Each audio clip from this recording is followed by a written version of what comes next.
Welcome to everyone. Neeraj study class में आप लोग को स्वागत है। आज मैं आप लोग को इकोनॉमिक का सेकंड क्लास में आप लोग को पहला वीडियो में मैं आपको बताया था प्राथमिक क्षेत्र, द्वितीयक क्षेत्र, तृतीयक क्षेत्र के बारे में मैं बेहतरीन तरीके से एक्सप्लेन किया था। मैं आज इसका टॉपिक में अर्थव्यवस्था के अनुसार मैं अर्थव्यवस्था के प्रकार, विकास के आधार पर विश्व के तीन भागों में बांटा गया। ठीक है, उन्हीं के आधार पर मैं आज आपको बेहतरीन तरीके से मैं आपको समझाऊंगा।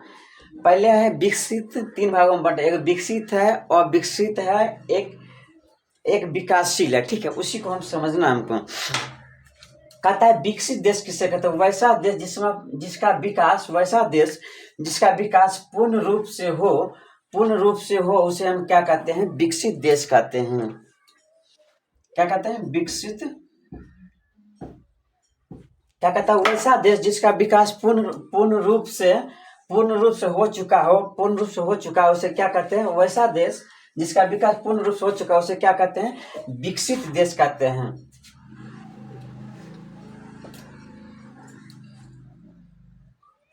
हो चुका, जैसे मान लीजिए, फिर इसको हम पहले समझते हैं। पहले जैसे विकासशील देश किसको कहते हैं? विकासशील कहता है वैसा देश जिसका विकास वर्तमान समय में गतिशील हो, मतलब दौड़ रहा हो।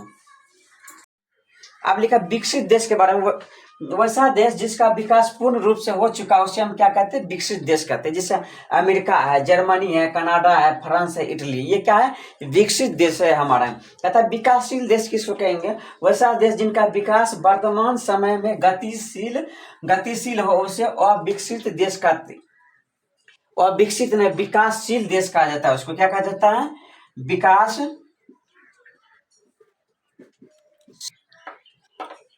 कौन है? विकासशील देश है। ठीक है, जैसे मान लीजिए विकासशील में जैसे भारत, श्रीलंका, चीन, इंडोनेशिया, मलेशिया, दक्षिण अफ्रीका, ये सब क्या विकासशील देश है। अब और विकसित देश में कौन कौन आता है? वैसा देश जिनका विकास नहीं के बराबर हो। क्या? नहीं के बराबर, उसे हम क्या कहते हैं? और विकसित देश। जैसे अभी अफ्रीका, क्या अल्जेरिया, युगांडा, रवांडा। ठीक है, ये क्या है? और विकसित देश है। ठीक है, हम एक एग्जाम्पल के तौर पर इसको हम बेहतरीन तरीके से समझते हैं। ठीक है, ये क्या कहता है? जैसे मान लीजिए हम एक कुआं बनाए। क्या बना दिए इसको? हम एक कुआं बना दिए। कुआं बनाए, ये बना दिए, एक चापाकल बना दिए, मोटर बना दिए। ठीक है, अच्छा, सबसे पहले किसमें पानी सबसे ज्यादा पहले आ सकता है? सबसे पहले कुआं क्या है? मतलब कुआं ना, मोटर है। पहले मोटर सबसे ज्यादा विकसित है। जो एक ये इतना बहुत कम लेट काम करेगा तो ये तेजी में काम कर सकता है। 2 घंटा में काम करेगा तो ये 5 मिनट में काम कर सकता है। ये मतलब तेजी ही करेगा काम। मतलब ये क्या है? ये विकसित है। मोटर क्या है? विकसित है। मोटर अगर आपको पानी पटाने के लिए लोग जाता है तो चापाकल से थोड़े पटाता है, कितना दिन लग जाएगा पटाने में। लेकिन इसलिए हम मोटर का यूज करते हैं। ये मोटर क्या विकसित हो गया अभी के समय में। ठीक है, कुआं क्या आप देखते हैं पहले अब ये कहता है चापाकल। चापाकल क्या हो जाएगा? विकासशील हो जाएगा। क्या हो जाएगा? विकासशील हो जाएगा। क्या हो जाएगा? विकासशील हो जाएगा। क्या बोले? वैसा देश जिसका विकास वर्तमान समय गतिशील हो रहा है, मतलब क्या? गति में है, मतलब दौड़ रहा है। ये मोटर क्या है? गति, मतलब क्या? विकसित है। क्या? जैसे देश क्या है? विकसित। उसी तरह में एक एग्जांपल समझाने के लिए, मोटर क्या है? क्या है? एक विकसित है, मतलब तुरंत काम करता है। और ये क्या? चापाकल थोड़ा लेट काम करता है। क्या? ये विकासशील हो गया। और ये देखते हैं कुआं में पानी भरने, जितना मोटर तेजी में काम करे, कुआं पर 1 मिनट में कम, 10 मिनट में काम करेगा तो ये आपको भर दिन लग जाएगा काम करने में। ये क्या हो जाएगा? अविकसित हो जाएगा। ये क्या हो जाएगा? अविकसित हो जाएगा। क्या हो जाएगा? अविकसित। क्या हो जाएगा? अविकसित। कहने का तात्पर्य ये है, जैसे मोटर है, चापाकल है, कुआं है, लोग अभी के समय में सुविधा खोजते हैं। तो मोटर है, क्या है? अभी के समय में जनरेशन में 5G 4G जमाना आ गया, तो विकसित जमाना हो गया। तो इसके लिए चापाकल का मोटर का यूज करते हैं। तो मोटर पानी बहुत सप्लाई तुरंत दे देता है। और खेत पटाने के लिए कृषि लोग मोटर का ही यूज करते हैं, क्योंकि उनमें सुविधा ज्यादा होते हैं। ये मोटर क्या विकसित हो गए हैं। अब ये क्या कहते हैं? कुआं क्या हो जाएगा? और क्या? विकासशील होगा। क्या हो जाएगा? विकासशील, मतलब गति पर चल रहा है, मतलब दौड़ रहा है। ठीक है, अब जैसे कोई कहता है कुआं क्या हो जाएगा? क्या विकास के बराबर ही नहीं है? कुआं का बताइए, कुआं को विकासशील विकास के बराबर कुछ नहीं है, कोर्त बराबर नहीं है। इसलिए क्या है, कुआं में अविकसित मतलब पानी, ये मोटर निकाल देगा 2 मिनट में 3 मिनट पानी, लेकिन आपको लग सकता है बारह दिन पानी निकालने में लिए। कौन? कुआं। ये तो अविकसित हो गया। आप समझते हैं बारीकी से। संगठित क्षेत्र और असंगठित क्षेत्र समझते हैं। कहता हुआ जिसमें नौकरी की शर्त, जिसमें नौकरी की शर्त और समय, नौकरी शर्त समय के वेतन, क्या कहते नौकरी, क्या कहता समय वेतन, क्या कहता है नौकरी समय वेतन तीनों निश्चित हो। क्या कहता है? तीनों निश्चित होना चाहिए। उसी को हम क्या कहते हैं? संगठित क्षेत्र। जैसे हम लोग नौकरी करने जाते हैं, जैसे किसको हम सरकारी जॉब हो गया, उसको निश्चित है, उसको टाइम पर पहुंचना पड़ेगा। क्या पड़ना? टाइम पर पहुंचना पड़ेगा। उनको टाइम पर वेतन भी मिलेगा। नौकरी जिस व्यक्ति खो जाता है, उस व्यक्ति को अगर मान लीजिए कोई व्यक्ति अगर बीमार पड़ जाता है तो नौकरी आपको रहेगा संगठित क्षेत्र में। आपको अगर नौकरी रह जाएगा, सरकारी नौकरी रहेगा, तो आपको निश्चित है कि आप बीमार अगर 10 दिन भी पड़ जाते हैं तो आपको पेमेंट मिलेगा। अगर वही सरकारी रहेगा, आपको प्राइवेट रहेगा तो प्राइवेट में आपको अगर 1 दिन भी आप काम नहीं करेंगे, अगर 10 दिन भी काम नहीं करेंगे तो आपको 1 भी रुपया नहीं मिलेगा, क्योंकि आप काम नहीं किए, इसलिए आपको रुपया नहीं मिला। लेकिन सरकार में क्या कहता है कि नौकरी समय वेतन तीनों क्या है? निश्चित है।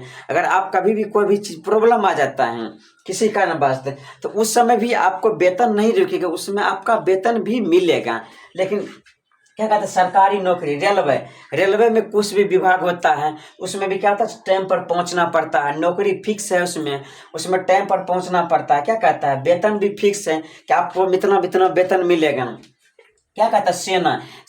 सेना भी क्या है? एक संगठित क्षेत्र, क्योंकि इसका नौकरी भी है।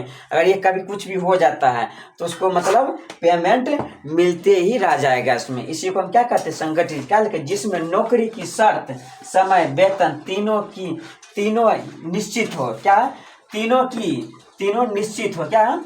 वेतन, तीनों की वेतन क्या हो? निश्चित हो। उसी को हम क्या कहते हैं? संगठित। जैसे सरकारी नौकरी निश्चित है। क्या कहते हैं? नौकरी भी होना चाहिए, समय वेतन तीनों निश्चित है, इसमें मिलेगा ही मिलेगा। ठीक है। रेलवे में भी आपको निश्चित मिलेगा, सेना में भी आपको, ठीक है, नौकरी भी होना चाहिए, समय शर्त वेतन तीनों होना चाहिए नौकरी में। आप कहता असंगठित क्षेत्र उसको कहेंगे जिसमें नौकरी, कहता जिसमें नौकरी की शर्त समय, क्या कहते? समय वेतन तीनों क्या हो? अनिश्चित हो। क्या हो? क्या कहते? जिसमें नौकरी की शर्त समय, क्या कहते? समय वेतन दो क्या तीनों क्या हो? अनिश्चित हो। क्या हो? अनिश्चित हो। क्या है? क्या निश्चित नहीं हो। क्या निश्चित नहीं? उसी को असंगठित क्षेत्र कहते हैं। जैसे मान लीजिए कृषि में आपका मन हुआ खेत में जाने का मन हुआ, आपको मन होगा जाइएगा, मन होगा नहीं जाइए, ये अपना मन पर निर्भर करता है। इसका कोई निश्चित टाइम नहीं है। आप 10 बजे भी जा सकते हैं, 12 बजे भी जा सकते, आपके मन पे डिपेंड करता है कि हमको कैसे काम करना। इसका कोई टाइम, कृषि का कोई टाइम फिक्स नहीं। आपका मन होगा जाइएगा, मन होगा नहीं जाइए। लेकिन वही में आपको अगर एक जॉब रहेगा तो आपको टाइम पर पहुंचना पड़ेगा, क्या कहता है? दुकान, आपका मन है कि दुकान आज खोले, आज नहीं खोले, कोई आपको प्रॉब्लम नहीं होगा। आपका मन होगा 12 बजे खोल सकते हैं, तो कोई आपको कुछ नहीं कह सकता, क्योंकि कहता है जिसमें नौकरी की शर्त समय वेतन तीनों क्या अनिश्चित हो। उसे क्या कहते हैं? जैसे मान लीजिए कपड़ा दुकान आप खोल लिए, आज मान लीजिए आपको कम पड़ गया, आपका मन आप कहीं चल गए, अपनी दुकान बंद कर दिए, तो आपको क्या है? अनिश्चित है। आपका मन हुआ आप आज खोल लें, कल नहीं खोलने, अपने पे आप डिपेंड करते, उसी को क्या कहते? असंगठित क्षेत्र कहते। ठीक है। का जिसमें नौकरी की शर्त समय वेतन तीनों क्या निश्चित नहीं, उसे क्या कहते हैं? जिसमें कृषि, दुकान, कपड़ा, etc, इसी क्या असंगठित क्षेत्र कहते हैं।